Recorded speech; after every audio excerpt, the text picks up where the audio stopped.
Hello दोस्तों 11th class के lesson परमाणु संरचना के 21वें एपिसोड में हम पढ़ने जा रहे हैं हुंड का अधिकतम बहुलता का नियम आपके सामने लिखा हुआ है।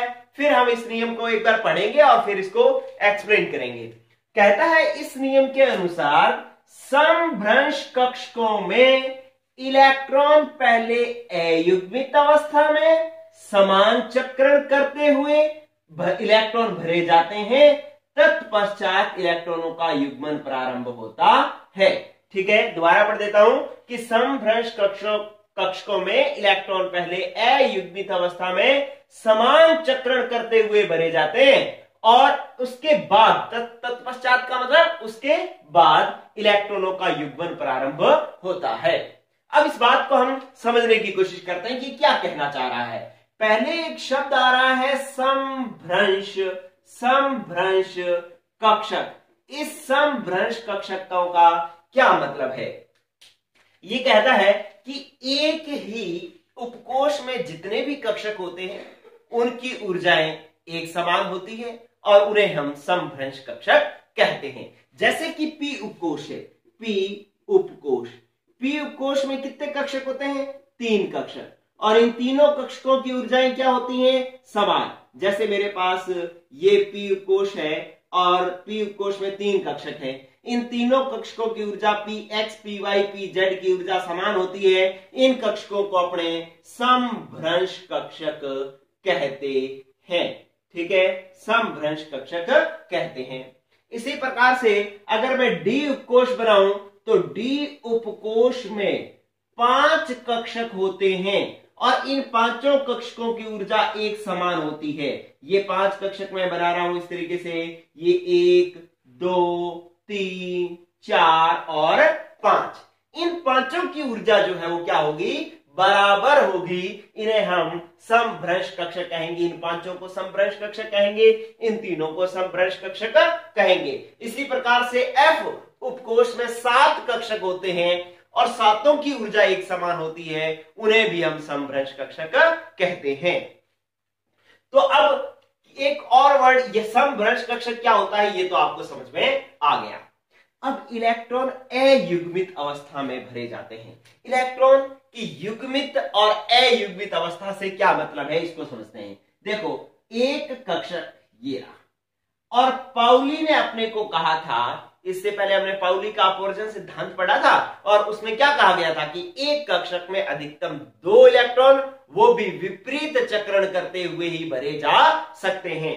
तो इस एक कक्षक में 2 इलेक्ट्रॉन भरे जा सकते हैं। यूं अगर मैंने इस एक कक्षक में 1 इलेक्ट्रॉन भर दिया तो ये तो कौन सी अवस्था है? अयुग्मित अवस्था है।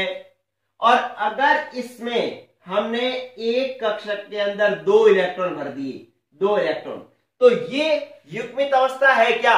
नहीं, क्योंकि इन दोनों का चक्रण मैंने क्या बना दिया? समान। दोनों के तीर ऊपर की तरफ बढ़ा दिए, तो इसका मतलब ये गलत है। ये चक्रण कैसे होने चाहिए? विपरीत। अगर एक का चक्रण ऊपर की तरफ अपने कर रहे हैं तो दूसरे का चक्रण नीचे की तरफ बढ़ाना है। एरो ये ऊपर की तरफ तीर बढ़ाना है, इसका तीर नीचे की तरफ, मतलब एक दक्षिणावर्त चक्रण कर रहा है, एक वामावर्त चक्रण कर रहा है, क्लॉकवाइज और एंटी क्लॉकवाइज।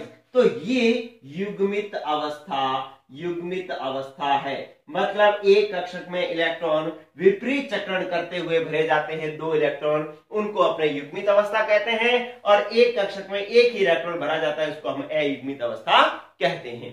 तो ये बात हो गई। चलिए, तो अब वो क्या कह रहा है? कहता है समभ्रंश कक्षकों में पहले इलेक्ट्रॉन अयुग्मित अवस्था में भरे जाते हैं। जैसे कि मानो कि मैंने पी के अंदर 3 इलेक्ट्रॉन भरने हैं, 3 इलेक्ट्रॉन। तो आप कहोगे कि सर पाउली ने हमारे को कहा था कि एक कक्षक में 2 इलेक्ट्रॉन भरे जा सकते हैं, हमें पी में 3 भरने हैं, तो मैं ऐसे करूं, 1 भर दूं, 2 भर दूं, एक कक्षक में 2 हो गए, फिर तीसरा यहां पर भर दूं, तो ये सही है क्या? नहीं, ये गलत है। हुंड कहता है कि ये बात गलत है। आपको क्या करना पड़ेगा? आपको पहले इन्हें सारों को पहले सभी समभ्रंश कक्षकों में इलेक्ट्रॉन पहले अयुग्मित अवस्था में भरना होगा। जैसे अयुग्मित अवस्था का मतलब पहले 1 इलेक्ट्रॉन, 2 इलेक्ट्रॉन, 3 इलेक्ट्रॉन, और वो भी कैसे, समान चक्रण करते हुए। तो ये बात जो है वो सही है। 3 इलेक्ट्रॉन ऐसे भरे जाएंगे, ऐसे नहीं भरे जाएंगे। अगर मैंने कर दिया कि ये ऐसे चक्रण कर दिया, ये ऐसे कर दिया, ये ऐसे कर दिया, तो भी ये गलत है। ठीक है, क्यों? क्योंकि पाउली के जो हुंड के अधिकतम बहुलता का नियम क्या है, समान चक्रण करते हुए। अभी इसका चक्रण तो क्या हो गया, उल्टा हो गया ना, तो ये भी गलत है। तो समान चक्रण करते हुए पहले अयुग्मित इलेक्ट्रॉन भरे जाते हैं और फिर इनका युग्मन शुरू होता है। तो आपने कहा कि पहले समान चक्रण करते हुए अयुग्मित इलेक्ट्रॉन भर दिए, ये है सही। सभी अयुग्मित है और सबका चक्रण समान है, तो इसका मतलब ये P3 जो है ये विन्यास सही है। ये भी गलत है, ये भी गलत है। क्या ये बात क्लियर होगी आपको? अब अगर चौथा इलेक्ट्रॉन भरना हो तो पहले 1 2 3 भरेंगे, फिर चौथा जो है वो आप यहां से युग्मन प्रारंभ करेंगे और विपरीत चक्रण करता हुआ युग्मन प्रारंभ करेंगे। आप देखना कि अगर चाहे युग्मन चाहे यहां से प्रारंभ कर दो और चाहे आप यहां से प्रारंभ कर दो, चाहे आप यहां से प्रारंभ कर दो, वो कोई दिक्कत नहीं है। ठीक है, तो अगर आपको बनाना है तो इस तरीके से करना ठीक रहेगा। और बाकी अगर ऑप्शन में दिया हो यहां ना दे करके चौथा इलेक्ट्रॉन यहां ना दे करके यहां दे रखा है तो भी सही है, क्योंकि युग्मन तो तीनों में एक एक भरने के बाद ही शुरू हुआ है ना। ठीक है, तो वो चाहे कहीं से भी शुरू कर सकते हैं। ये आपका हो गया P4। ठीक है, P3 एक एक, P4 फिर यहां पर एक इलेक्ट्रॉन आ जाएगा। अगर कोई कहे कि सर मेरे को तो अभी भी नहीं समझ में आया, तो ये लो एक और एग्जाम्पल देख लो। और एग्जाम्पल में क्या है कि मुझे डी में 5 इलेक्ट्रॉन भरने हैं, तो क्या मैं ऐसे भर सकता हूं? मैंने भरा 1 2 3 4 और 5। नहीं, क्यों? क्योंकि देखो कि सब में पहले अयुग्मित तो भरे ही नहीं, ये तो खाली पड़े और हमने पहले युग्मन कर दिया। तो हुंड कहता है ये बात गलत है, आपको पहले सभी में क्या करने पड़ेंगे, अयुग्मित इलेक्ट्रॉन भरने पड़ेंगे। मतलब ये तो रहा, ये तो हो गया आपका गलत। इसका मतलब सही क्या होगा फिर? ये आपके 5 कक्षक 1 2 3 4 5, इनमें पहले इलेक्ट्रॉन ऐसे भरो 1 2 3 4 5 और सारे अयुग्मित भरेंगे, सभी समान चक्रण वाले हैं। ठीक है, तो अब जो है ये बात जो है वो क्या है, सही। अगर छठा इलेक्ट्रॉन भरना है तो फिर यहां से युग्मन प्रारंभ कर सकते हैं। ठीक है, तो अब आप इस नियम को दोबारा पढ़ेंगे तो आपको ये बिल्कुल आसानी से पूरा नियम याद हो जाएगा। तो नियम पढ़ने जा रहा हूं मैं दोबारा। ये क्या कह रहा है कि इस नियम के अनुसार समभ्रंश कक्षकों में, समभ्रंश कक्षक में इलेक्ट्रॉन पहले अयुग्मित अवस्था में भरे जाते हैं। जैसे इसके अंदर भरा गया 1 2 3 सारे अयुग्मित भरेगे। देखो आप यहां पर भी देखो 1 2 3 4 5 अयुग्मित भरे जाते हैं। अयुग्मित अवस्था में समान चक्रण करते हुए भरे जाते हैं। चक्रण सबका देखो समान है। ठीक है, भर लिए। अब तत्पश्चात मतलब उसके बाद इलेक्ट्रॉनों का युग्मन प्रारंभ होता है। मतलब अब से यहां से युग्मन प्रारंभ होने लग जाएगा, एक एक इलेक्ट्रॉन और आने लग जाएगा। ठीक है, तो ये बात है भाई हुंड के अधिकतम बहुलता के नियम की। आप नियम लिखोगे, उदाहरण लिखोगे कि ये गलत, ये गलत, ये सही, ये गलत, ये सही, तो बस आपका आंसर हो जाएगा पूरा। लेकिन आपको एक 2 क्वेश्चन में कंपटीशन के लिख करके देता हूं, आपको उसके आंसर देने हैं कि इनमें से कौन सा सही होगा। चलिए मैं इसको साफ कर दूं। यस, ये लो, आप स्क्रीनशॉट ले लेना। इसके बाद मैं 2 क्वेश्चन जो है आपको लिख करके देता हूं। ये भी साफ कर देता हूं। आपको कमेंट में आंसर देना है भाई इसका। क्या अगर कहता है कि P में P4 इलेक्ट्रॉन भरने हैं आपको P में, तो निम्न में से कौन सा विन्यास सही है? ऐसा क्वेश्चन आ सकता है आपके पास। ए ऑप्शन दे दिया, इस तरीके से बना दिया, 3 कक्षक और इलेक्ट्रॉन भर दिए 1 2 3। बी ऑप्शन दे दिया आपको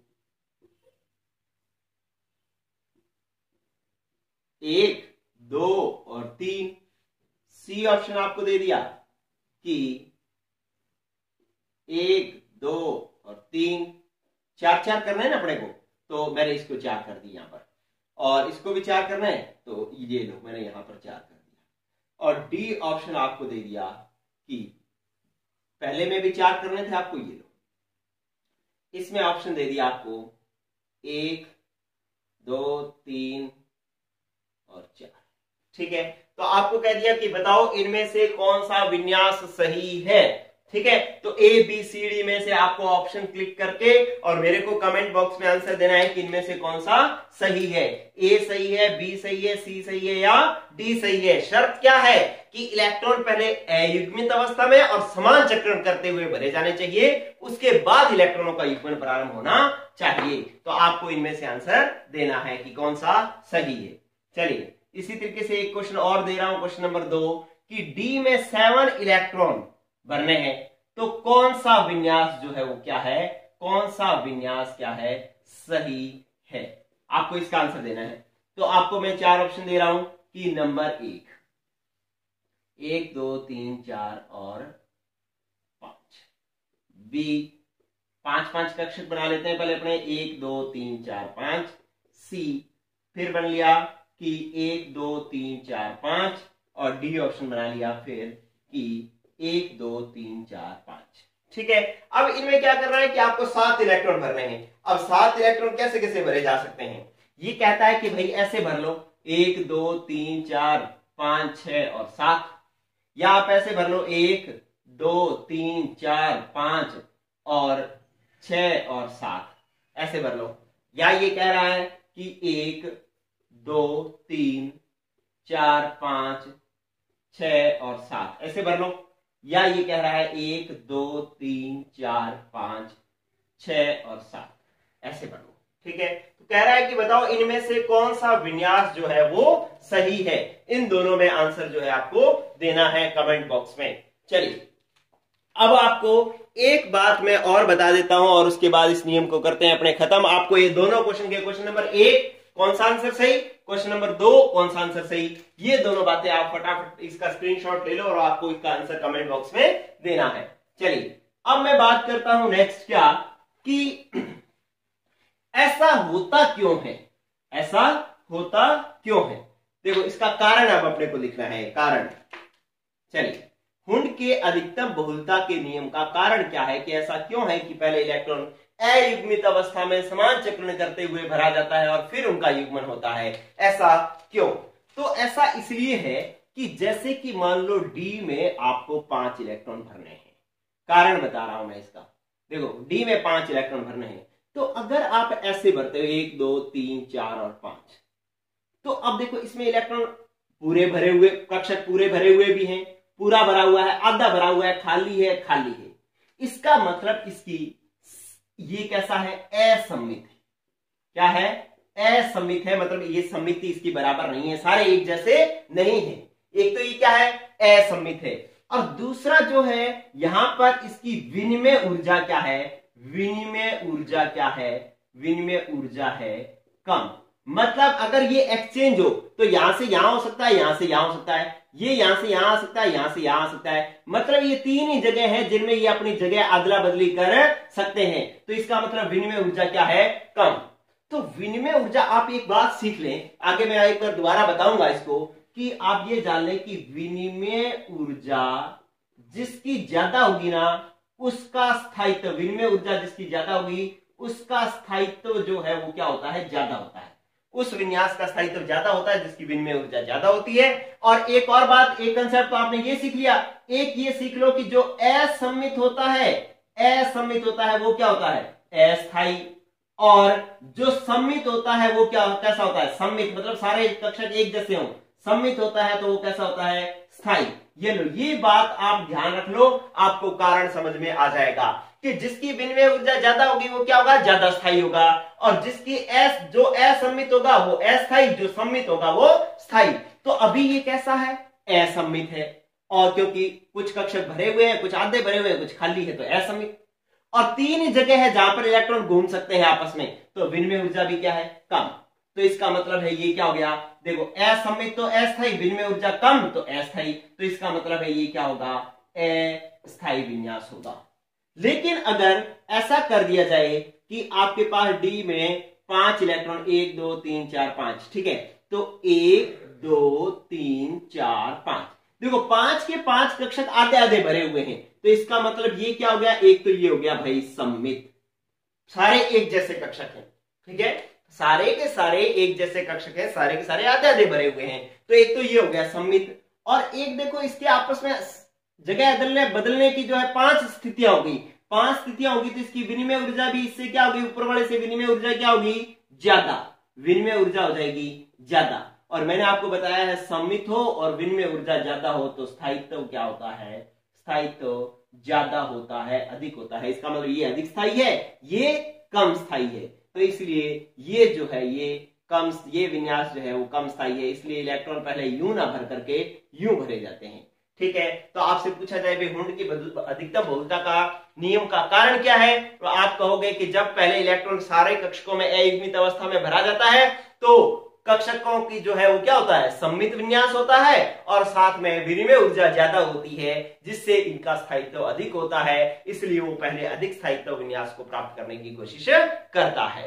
ठीक है दोस्तों, तो आज के लिए इतना ही। हुंड की अधिकतम बहुलता का नियम, एक्सप्लेनेशन, एग्जाम्पल, क्वेश्चन भी दे दिए करने के और कारण भी बता दिया। तो ये आपका हुंड के अधिकतम बहुलता का नियम हुआ कंप्लीट। नेक्स्ट एपिसोड में पढ़ेंगे अपने N+L नियम। आज के लिए इतना ही, गुड बाय।